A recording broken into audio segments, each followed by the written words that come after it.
Dubartii haadha manaa ta'uu dandeessuu fi ta'uu hin dandeenye akkasumas dhiira abbaa manaa ta'uu danda'uu fi abbaa manaa ta'uu hin dandeenye adda baaseen isinitti maana dhaggeeffadha. Tokkoffaa dubartiin haadha manaa ta'uu dandeessu ishee yeroo ati bilbiltuuf bilbila sirratti cuftu akkasumas immoo yeroo ati miira keessa galtee waan baay'ee haasa'uudhaaf yaaltu tasgabbaa'uu akka qabduu fi miiraan baay'ee haasa'uu fi murteessuu akka hin qabne ishee sitti himtuu fi qormaata isheen siif kennite hundumaa keessa darbitee harka kee keessa yeroo galfattu immoo ishee kaayyoo keef si waliin dhaabbattu sodaa kee kan si keessatti hin jaallanne ati baay'ee akka dandeessuuf borii keef galma ga'uu akka dandeessu lafa yaaddee ga'uu fi waan yaadde gochuu fi namni kamiyyuu si dura dhaabbachuu akka hin dandeenyee fi ati jabaa ta'uu kee isheen sitti himtuu dubartiin akkasii haadha manaa keeti. Isheen cubbuu keessatti si jajjabeessitu waan barbaadde yeroo ati gootu callistee si ilaaltuu fi waan gaariis goote hamaas gootee miira wal fakkaataa dubartiin sitti argisiistu garuu lammaffaa dhiirri abbaa manaa ta'uu danda'u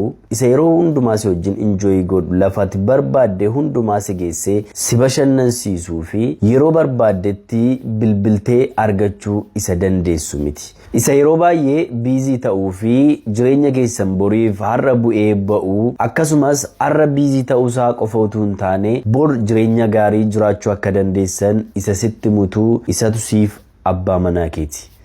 Galatooma.